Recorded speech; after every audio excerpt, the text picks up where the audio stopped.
Queridos irmãos, dando continuidade na palavra que nós lemos para a meditação, Jesus ele transmite no Evangelho de Mateus uma palavra escatológica, uma palavra sobre a sua vinda. A palavra escatologia ela vem da doutrina das últimas coisas. E como doutrina das últimas coisas, está incluído no texto de Mateus, esse período a qual a humanidade tem enfrentado, né? Nosso presidente da República, Jair Messias Bolsonaro, ele tem recebido as orações, né, dos irmãos que têm orado por ele, que têm suplicado a Deus, pedido a misericórdia de Deus para com o seu servo, né? E nós nunca ouvimos falar no nosso país de um presidente que pedisse a direção de Deus para poder tomar decisões no nosso país. Então a igreja tem se colocado de joelhos para orar, né? Eu sou uma das pessoas que eu tenho orado com a minha família para o presidente.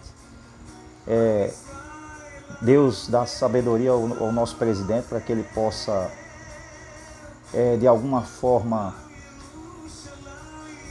tomar decisões com a nação brasileira. Decisões essas vindas da parte de Deus. Mas nós sabemos que se o meu povo, né, diz o Senhor, que se chama pelo meu nome, se humilhar, orar, buscar a minha face e se arrepender dos seus maus caminhos, o Senhor ouvirá dos céus, perdoará os seus pecados e sarará a terra, né, a nação.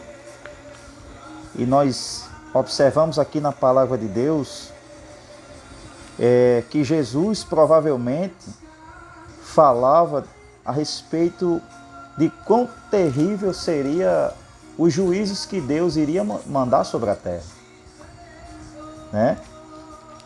Jesus falando aqui no capítulo 24, versículo 15 do Evangelho de Mateus, ele diz: quando, pois, virdes que a abominação da desolação de que falou o profeta Daniel está no lugar santo, então os que estiverem na Judéia que fujam para os montes, e quem estiver sobre o telhado não desça a tirar alguma coisa da sua casa. Quem estiver no campo não volte atrás a buscar as suas vestes. Jesus prossegue dizendo, né, quão terrível seria os juízos que viriam sobre o mundo. E no versículo de número 35, ele enfatiza aqui a importância, né, de nós observarmos a sua palavra. O céu e a terra passarão, mas as minhas palavras não hão de passar. Então isso é um cumprimento profético que o Senhor ele declara literalmente na palavra dele. O versículo 30 do Evangelho do Apóstolo, né? Do Evangelho neotestamentário de Mateus,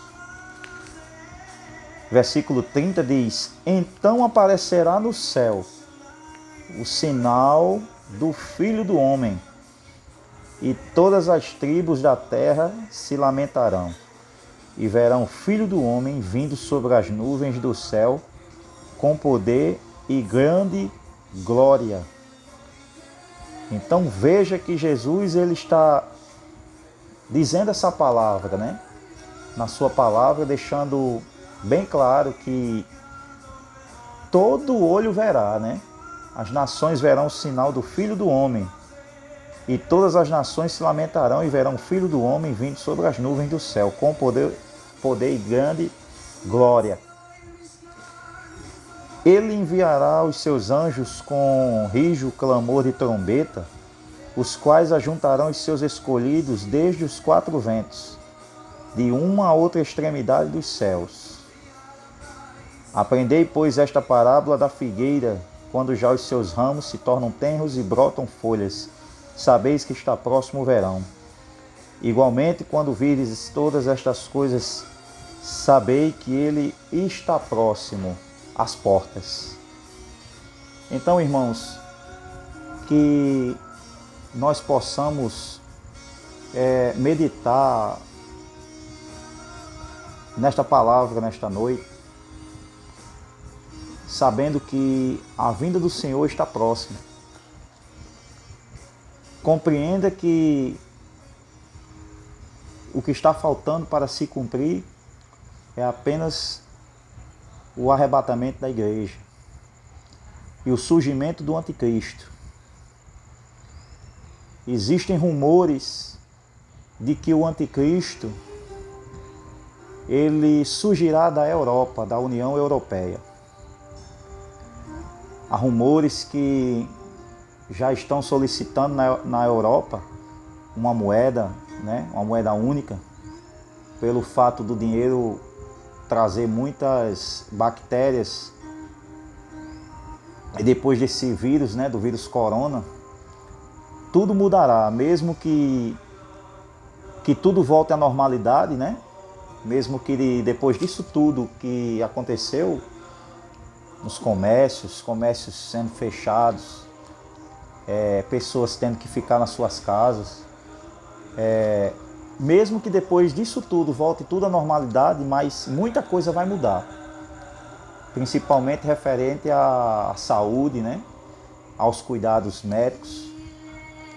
E eu acredito que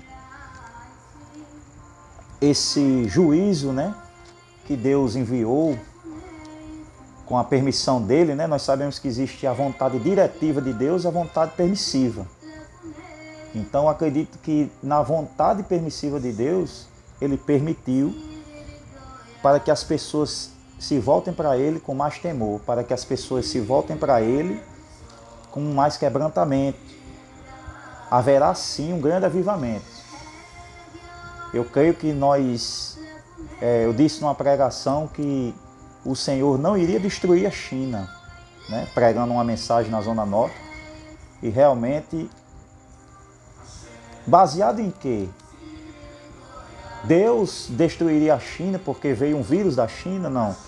Nós sabemos que Deus está no controle de toda a história, né? Deus está sob o controle da humanidade.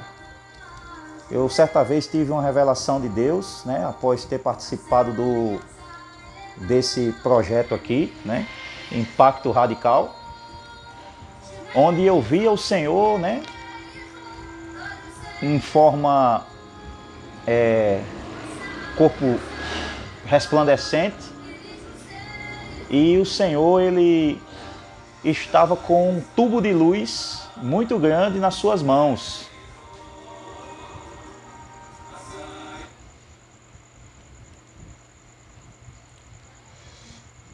O Senhor estava com um tubo de luz muito grande nas suas mãos. E eu estava em espírito e perguntava, né, o que significa esse tubo de luz, né, bem resplandecente, muito brilho. E nós sabemos que existem 3 tipos de tempo. O tempo Cronos, que é o nosso tempo, né, que existe na humanidade, a história antiga, contemporânea e atual. Sabemos que existe Ion, que é o tempo da vontade de Deus. E sabemos que existe o tempo Kairos, que é na eternidade de Deus, né? No céu não existe tempo.